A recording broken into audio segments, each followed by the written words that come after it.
only. Small and medium enterprises are the backbone of any vibrant market economy. The requirements of SMEs is for them to see that on a daily basis their business is run in a more convenient manner. Without delegation and expanding the leadership capability and the capacity, it is actually challenging and difficult to grow. A country's basic economic strength comes actually from SME strength. ICICI Bank Business Banking and CNBC TV 18 present Emerging India Series 2011 at these times. Presenting sponsor ICICI Bank Business Banking. Partner Exchange National Stock Exchange. Powered by CRISIL. Green Energy Partner Reflex Energy. Supported by First Data.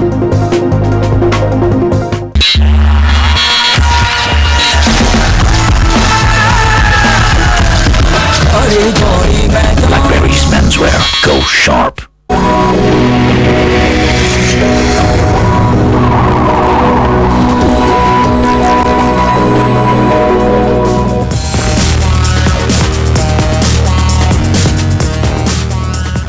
India real estate day में आपका फिर से स्वागत है। अभी break से पहले हम बात कर रहे थे कि अगर आप अफोर्डेबल हाउसिंग चाहते हैं तो आपको इंतजार करना पड़ेगा, दाम कम नहीं होंगे। कौन लेगा पहले?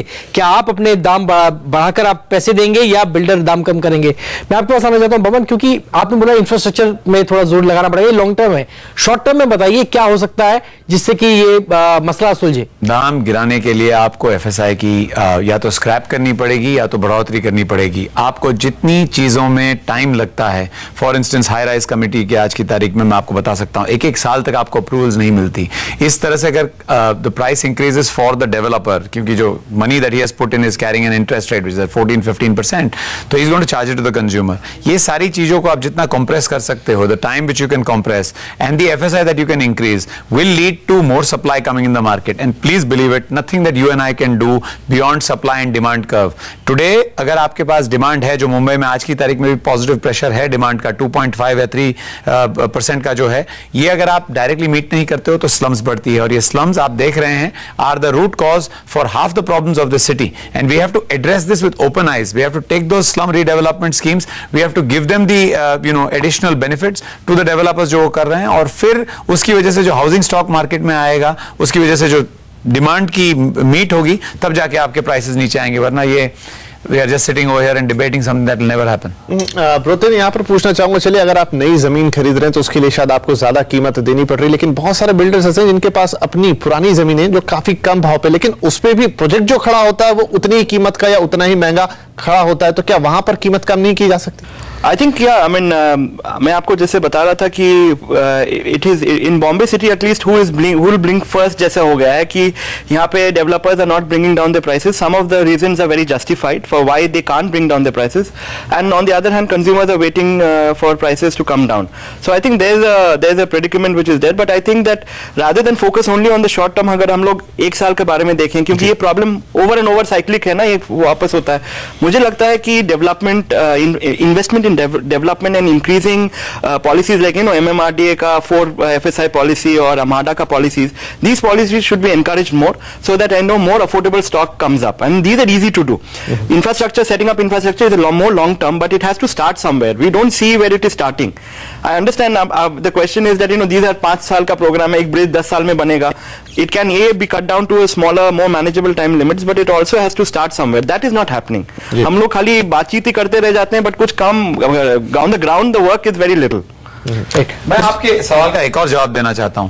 अगर गवर्नमेंट में चाहत होती कि आपको रेट्स कम करने हैं, तो जब एनटीसी मिल लैंड्स की सेल हुई तो why was the bidding on the basis of the highest price? Why was it not on how many homes you can build for the lower and middle income people? ये भी कर सकता था government. जब government खुद अपने coffers भरने के लिए they make a deal where they say give us the highest price, ये जमीन है तो गवर्नमेंट के पास इतने सालों से पड़ी है, 0 प्राइस में पड़ी है, they could have given it out in that way. तो कौन सा डेवलपर उसकी रेट कम करके when he can समय की थोड़ी सी कमी, इसलिए बीच में आपको रोकूंगा। निरंजन जी, आपसे जानना चाहेंगे आखिर क्या तरीका हो कि कीमत नीचे आए, बहुत संक्षेप में?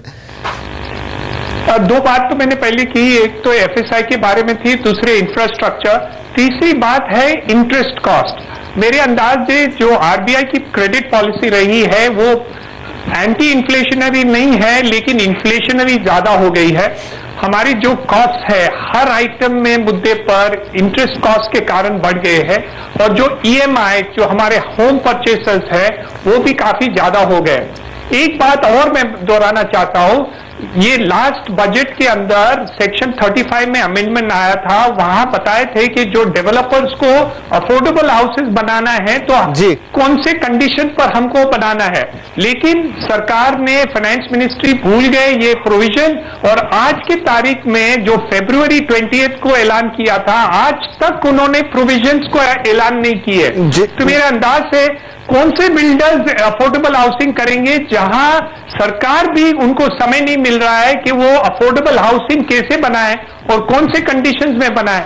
मेरे अंदाज से सरकार को भी रुचि नहीं है अफोर्डेबल हाउसिंग करने में। जी, सरकार को भी यहाँ आगे आना होगा, रुचि दिखानी होगी अफोर्डेबल हाउसिंग के लिए। बहरहाल अब अनुज पुरी साहब से हमें रिएक्शन चाहेंगे जल्दी से। अनुज जी, आपको क्या लगता है, बाकी जो हमारे तमाम मेहमानों ने बातचीत की, आप उससे सहमत हैं और किस तरह से दाम कम होंगे?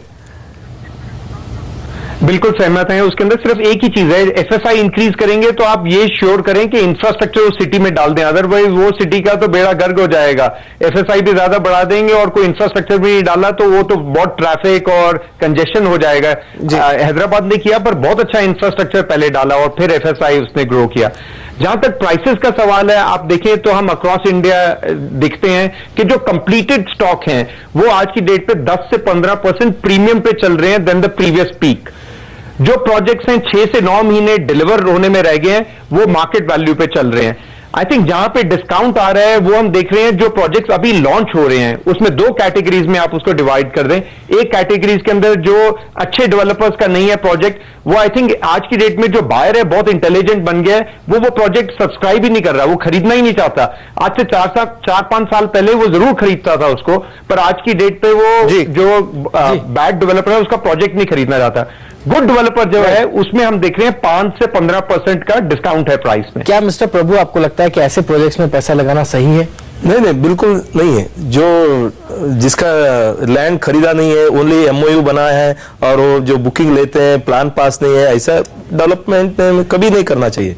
इसके लिए तो रेगुलेटर बिल आ रही है जहां जो कंप्लीटेड प्रोजेक्ट है उसके बाद ही वो मतलब ऑल अप्रूवल होने के बाद ही उनको बुकिंग अमाउंट लेना चाहिए, नहीं तो कंज्यूमर फंस जाएंगे। तो जो कंज्यूमर आज कर रहे हैं कि जो बैड डेवलपर है उनसे नहीं ले रहे, वो सही कर रहे हैं।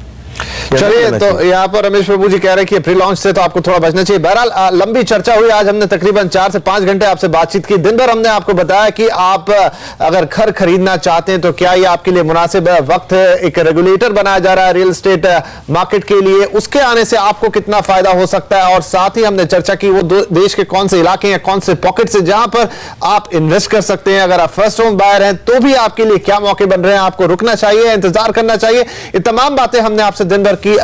फिलहाल हमारे इस घंटे के इस सत्र को भी हम विराम दे रहे हैं। बबन निराजन साहब आपका, प्रतुल बनर्जी साहब आपका, रमेश प्रभु जी आपका, हीरा नंदानी जी आप हमसे जुड़े, आपका भी बहुत शुक्रिया, और साथ में अनुज पुरी साहब आपका भी बहुत शुक्रिया कि आप आए और आपने हमारे साथ अपना वक्त बिताया। जॉनी, या सिर्फ एक ही बात मुझे अच्छी लगी अंत में कि जो भवन ने बोला अगर आप घर लेना चाहते हैं, दिल आ गया है तो घर ले लीजिए, शायद कीमत इतनी कम ना हो। और दूसरी बात यह है कि फिलहाल अगर आप इंतजार करते रहेंगे तो हो सकता है कि दाम और बढ़ते जाएं। तो मेन बात यही है कि अगर आपको पसंद आ गई है कोई चीज, आप ले लीजिए अभी। चलिए, ये तो एक बिल्कुल एक दिल वाली बात हुई। बहरहाल हम अपनी इस चर्चा को यहीं विराम देते हैं और उम्मीद करते हैं कि आपको इससे काफी फायदा हुआ होगा। बहरहाल हमें दीजिए इजाजत, आपसे फिर मुलाकात होगी, तब तक के लिए नमस्कार। नमस्कार, थैंक यू।